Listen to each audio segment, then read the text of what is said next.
Ajahn Anan was just explaining that recently someone was asking the question, they've been meditating for many years, and in their early period of practice used to get very peaceful, but then over time that sense of peace or level of peace seems to have declined, and they're now not very peaceful. They still do the meditation, but the mind seems to be easily distracted and difficult to maintain mindfulness.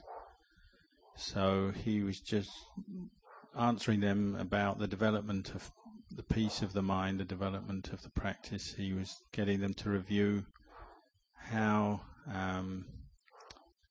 to develop a good foundation in practice, and that is to see that when we use a meditation object, such as the breath or a mantra like Buddha, after developing mindfulness on this for a while, we might find that the mind gathers together, unifies in one-pointedness, just for a short period of time, maybe for a few minutes, 5 minutes, 10 minutes.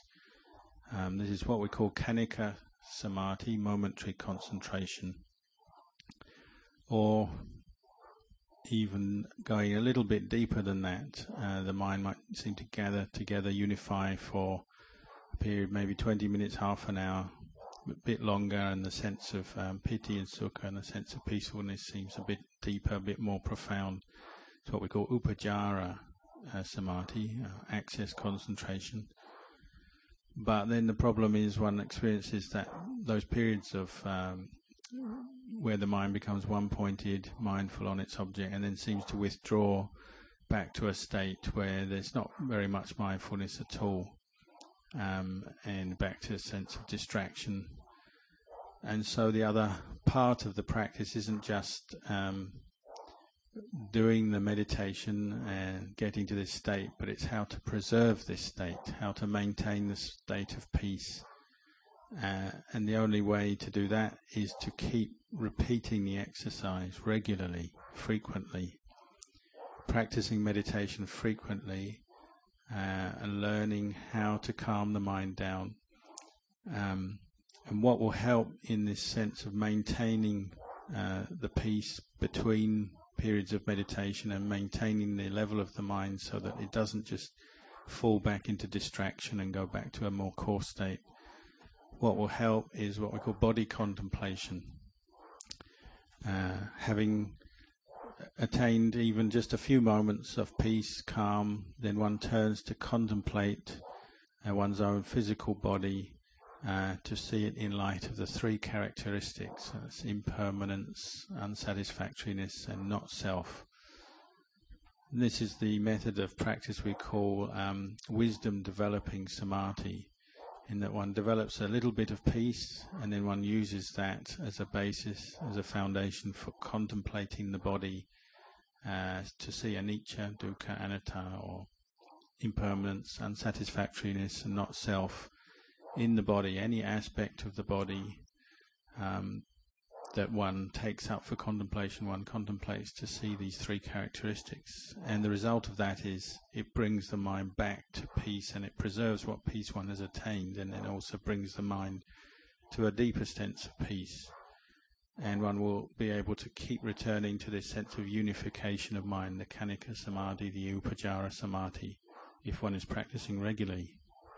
So this is what we call wisdom developing samadhi.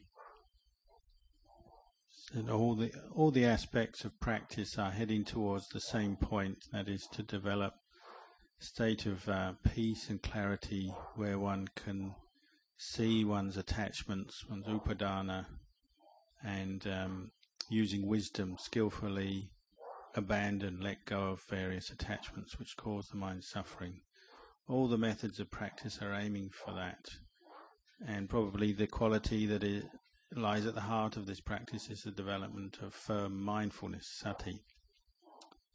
But having said that, then of course there are different aspects and different techniques one can use. So say for the practice of meditation, just calming the mind, one can use various samatha techniques like reciting the mantra Buddho or Dhammo or Sangho, One can use anapanasati, the breath meditation. One can use the meditation on the body to see the body as one of the four elements, so the air element, fire element, earth or water element, just focusing on that one particular element. Or one can focus on the unattractiveness of the body or one part of the body, the asuppa meditation.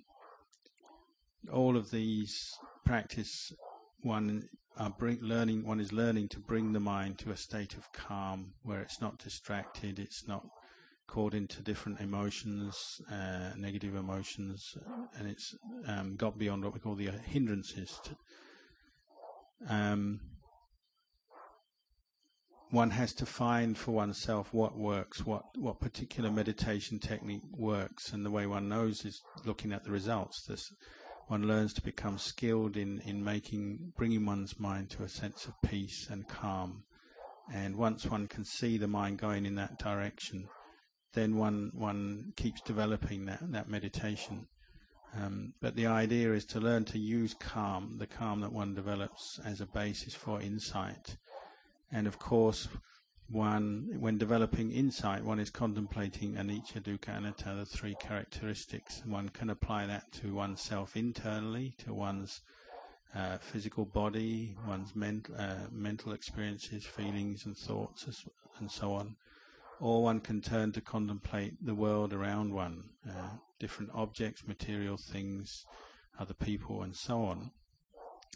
The idea being brings wisdom to the mind, brings the mind to understand the simple truth about nature, that we are all impermanent, everybody and everything in this world, impermanent, unsatisfactory, not self. And again, the sort of measuring stick or the guideline to whether that's working is the sense of peace and ease one has when confronting and dealing with the changes that one faces as a human being, the changing nature of this world. That could be one's personal change of, say, one's physical aging, sickness, discomfort, different kinds of painful experiences one has with the body, that kind of change. Not bringing suffering to the mind, because one can see clearly with mindfulness and wisdom, it's the nature of the body to be subject to change. Or it could be the change of the world around us, the material world, physical world, other people, other things around us changing. And again, the mindfulness and the wisdom is clear enough not to get caught up into that. One has a sense of detached understanding of reality whenever one is affected by change. So these are the kind of signs or results one can expect as one contemplates. So these two aspects of the practice, the development of the sense of calm and peace through meditation, and then development of wisdom, they go hand in hand, support each other, and they've been tried and tested by our teachers. So Ajahn Chah has practiced in this way, and we can have faith and confidence that he, as an enlightened teacher, he found results practicing in this way. And out of compassion, he passed his teaching and this way of practice on to us, so we can take faith in that. And the thing to do now is, say, having come to find these teachings, come into contact with them, is to really give it your sincere effort and commitment, and try not to get caught into the doubting mind that likes to think, maybe there's some other better method for me, or some method I'll get quicker realizations, quicker understanding, get enlightened more quickly.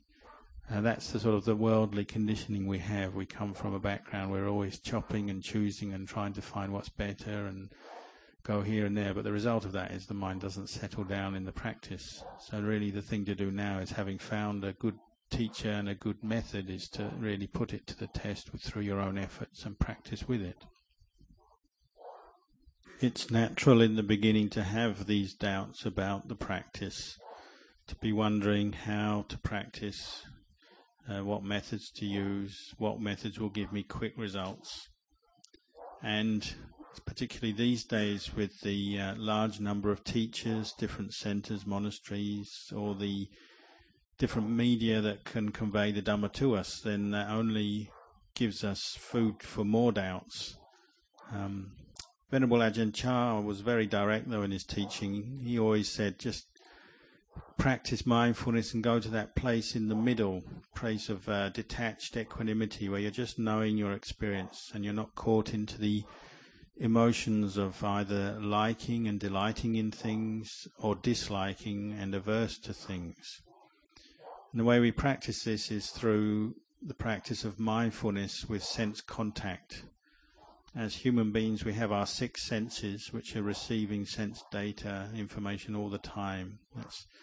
These 6 senses we call the ayatana. So the internal ayatana, so our eyes, ears, nose, tongue, the touch of the body, and the mind itself. These meet with the external ayatana, meaning the sense objects that we are receiving all the time. So the eyes see forms, ears hear sounds, and so on. The way to practice here is using mindfulness, developing, bringing up mindfulness at each moment of sense contact. And you might ask yourself to begin with, how do I feel as I see something or as I hear something? Am I caught into the pleasantness of this experience or the unpleasantness of it? You will notice how the mind tends to mentally proliferate. It forms emotional reactions and thought concepts around each sense contact, going to the 2 extremes, either one of attraction or aversion, liking or disliking. But Luang Por Chah said through the power of mindfulness and wisely reflecting and observing our experience, we learn to keep our mind in the middle, because this is where we can see the Dhamma, and we'll see the 3 characteristics of existence in all Dhammas, meaning in all phenomena, physical and mental. We'll be able to see the impermanence, the unsatisfactoriness, and the lack of self in phenomena. So our job or our practice is to build up this one who knows, or the sati, the mindfulness, the state of knowing or awareness. And this is what keeps the mind in the middle. Once we're learning to keep the mind in the middle in this way, then we can actually teach our own mind. We can actually teach it to understand truth better, because it's at this place in the middle that it's not attaching to the emotional extremes. And when it's not going to either delighting in or averse to phenomena, then peace arises, and it's from this peace that wisdom grows out of our experience. Practicing like this is where sila, our morality, samadhi, concentration, panya, insight, all emerge together in the mind, gradually together, supporting each other. So to begin with, our real aim and problem or concern should be, how can I develop sati, develop more mindfulness, bring up this mindfulness, and how to develop it continuously, in a continuous way, in all postures. It's from this continuity of the presence of mind that comes with mindfulness that samadhi, or firmness of mind, develops. And from this foundation of continuous mindfulness and the firmness of samadhi, this is where insight emerges, and we can see and understand truth. As we practice mindfulness, we call this barikamma pavana, where we just keep returning to our meditation object and keep bringing up mindfulness of that object. We learn to do this until we can reach a point where we start to experience a little bit of peace. And it's at that point that these doubts about teachers and the right way to practice and where to do it and all of that will start to drop away, because we have this internal peace which is more reliable and something tangible that we know for ourselves is true. We say, I can feel this sense of peace and calm. Once you experience this peace and calm, then you of course won't need to ask other people so much, read books, go around traveling around to find different teachers, because you have something you know for yourself is peaceful, because it's arising from within you. If you are still doubting and you're still reading and asking and talking and traveling around, well, the problem there is that you tend to actually end up further away from the practice of mindfulness. Your mind becomes more distracted, more dispersed, and further from the truth. But once we experience this calm, then the presence of mindfulness and this true feeling of peace and the clarity and wisdom that comes from it, and that will help our doubts to diminish, and we'll develop some real insight. So we have to accept that in the beginning we need the various supportive qualities in our practice. We need the effort, the patience, the endurance, and that summoning up of persistent energy to keep developing mindfulness. Of course, we want to be peaceful. Everybody wants that. But the reason we don't yet feel much peace is because our practice of mindfulness is not very continuous, and therefore that sense of peace and calm cannot arise. Even when we do struggle and strain and we finally get a little bit of peace, it still disappears on us. We can even feel that having achieved some peace and had some good experiences in our practice, it's as if having come out of that peace, the greed, the anger, the delusion, all the different kinds of suffering all return again. We just get caught into doubt again. Where did the peace go? Why can't I do it again? Why can't I achieve it again? We have to remember that the way greed, anger, delusion manifest, what we call the 5 hindrances to the development of meditation, that is sensual delight, anger, aversion, sloth, torpor, sleepiness, worry, and doubt. These 5 hindrances, they can also seem to develop in their own way as well. So we might be able to sometimes get beyond them and experience some peace, but having come back out of that peace and then carrying on with things, the hindrances seem to throw up something else that we haven't contemplated or met before, and they seem to be able to trick us again, and we lose all of our peace and we can't get beyond them. They seem to have their own ability to develop and fool us or become more obstructive than before. The only way we can deal with that is to just keep returning to contemplate, bringing up mindfulness and contemplate the hindrances. We have to keep contemplating the source of them, the root of them, where if we're caught into worry, where the worry is coming from, where the sleepiness is coming from. Keep returning to mindfulness and not let these different moods and emotional states, negative emotional states, take over the mind and cause more confusion. The real way to do this, the only way to do this, is to develop continuous mindfulness. Really keep bringing the mind back to that point and make it very firm in all postures. That's the only way to develop a deeper level of samadhi and firmness of mind. And of course that takes much effort and time. One has to keep returning to the practice, keep doing this over time. The more states of peace we experience, then this makes it more easy to contemplate and see the 3 characteristics in our experience, whether it's the physical body or our feelings, our moods. Every time we see the 3 characteristics of anicca, dukkha, anatta clearly, then it will give rise to a sense of letting go or liberating the mind from its attachment, what we call vimutti. And it might just be a temporary liberation, tatanga vimutti, where we just have enough calm and enough awareness just to quietly, briefly let go of something, developing a bit of insight into it.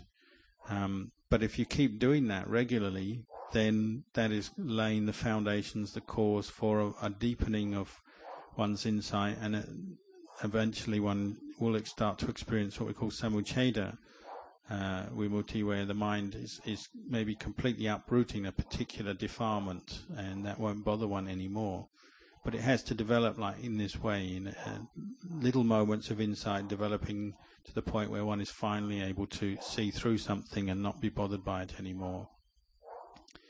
The way the Buddha talked about this, the development of insight, he talked about the 9 vipassana insights, and these come up little by little as we continue to practice.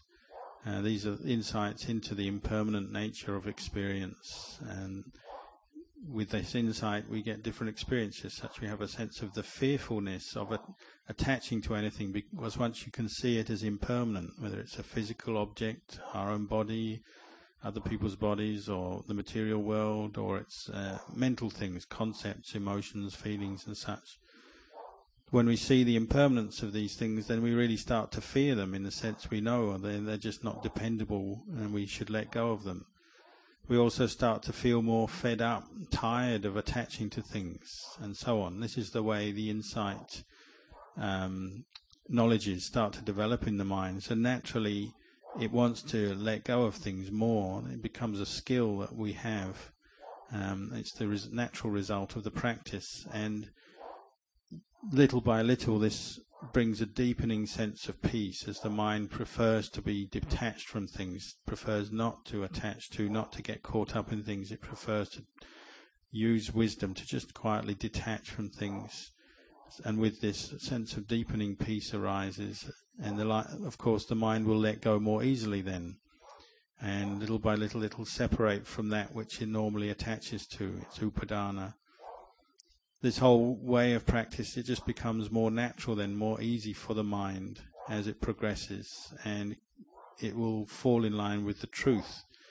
The more the mind sees the truth, understands truth, then this will release more energy, and the practice will no longer be such a struggle or something that one feels one has to do, or something that one's even averse to doing, but one will quite naturally want to practice. One has a lot of energy, enthusiasm for the practice. So it's at this point you might say that our effort and energy in the practice starts to become more automatic, more natural, more effortless to put effort into the practice. We don't need to compel or force ourselves to sit meditation, walk meditation. The mind really wants to do it because we're starting to experience more piti and sukha, rapture and internal happiness. This is the nourishment of the mind, and it makes us feel very good inside, so that we want to practice. At first we're practicing more maybe because of just our inspiration. We've heard the Dhamma and thought about the Dhamma. We've seen there's some suffering in samsara, and we can see our attachments have brought us suffering. But this inspiration is still a bit shaky or patchy. Sometimes we have it, sometimes not. And when it fades, then greed, anger, delusion in different forms can still come up very strongly and overwhelm our mind. So while our inspiration and the different qualities of the practice are still a bit patchy in this way, a bit uncertain, we have to establish our mind and practice firstly in sila, just to protect ourselves and restrain the mind from its more extreme tendencies towards greed, anger and delusion. So we use sila, we use the precepts, our morality and our basic forms of external training just to guard ourselves in the beginning of the practice. But later, as we practice sila and we keep developing mindfulness more continuously, and the mind becomes firmer with samadhi, then inwardly we feel more cool, more happy. So the more extreme kinds of greed, anger, delusion won't overwhelm the mind so much, and we'll actually have more rapture and more happiness to replace those more coarser mind states. And we can even sometimes have very amazing, wonderful experiences in the practice of meditation. Once one experiences a little more of this internal rapture and happiness, then of course gradually one's laziness and apathy will disappear, and one will actually see clearly for oneself, the unpeaceful mind, it's really not good for me, I don't want it anymore, I don't want to go back there anymore, I just want to keep training now and keep developing a cooler, more peaceful state of mind. So the mind really wants to practice. No one has to force it to do it. It really wants to do the meditation and do whatever it has to do to experience more peace and develop more wisdom. At this point, then it's quite straightforward and quite natural for the mind to want to turn to contemplate Dhamma. It's easier. One doesn't have to try so hard to do that.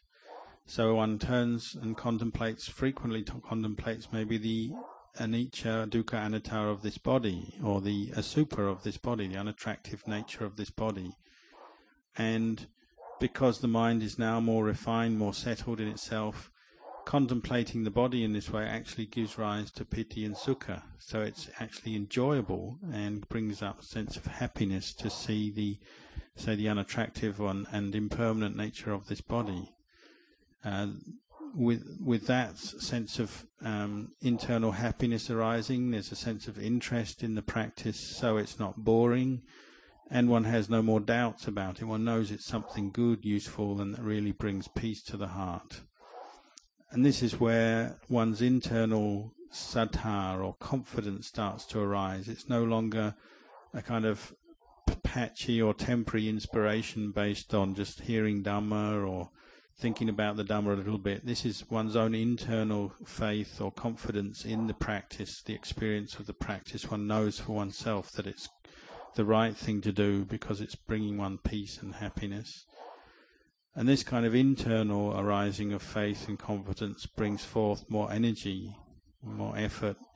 From this energy, one's directing it to the development of mindfulness, so one's mindfulness improves, is more continuous, and from that the firmness of samadhi and the calm of samadhi arises, and from that supports the deepening of one's insight. So these are what we call the 5 strengths or powers in the practice of meditation: sattha, viriya, sati, samadhi and panya. And they're gradually perfected or brought to completion in this way. At first, when we practice, they're not particularly balanced. We have some faith and confidence sometimes, but maybe not yet much energy. Or sometimes we seem to have a little bit of peace from samadhi, but we haven't yet developed much wisdom, and so on. They're not quite balancing each other, they're not quite perfected together.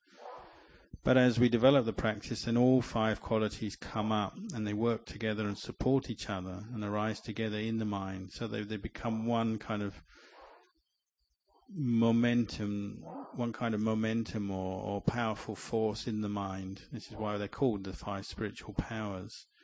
And as they all work together, particularly the arising of wisdom, it will mean that we have no more doubts about these sort of truths. This body is impermanent, unsatisfactory, it's not a self. Doubts about that will disappear. The sense of personal identification with this body and mind, what we call sakkaya ditthi, will tend to disappear because one knows it's just an impermanent phenomena. One's bodies, one's feelings, memories and thoughts, these are just impermanent phenomena, conditioned phenomena. So these 5 powers working together in the mind, these are what give us the strength to go against the stream of the world, the flow of the world. Normally the world is represented in our heart, in our mind, by desires coming up, which feed attachments and delusions. But with these 5 powers present, well, those desires and attachments fade away. And this is what really brings insight, true insight to the mind. And you can see then, even if one hasn't yet fully let go of everything, one can see clearly the way to go, the way to practice to let go of one's attachments. And one can see or have confidence in oneself then that it's only really a matter of time now. If I just keep practicing like this, one day, at some point in the future, I will have to see the Dhamma. One has no doubt about that because one can see the effectiveness of the practice for oneself within one's own experience.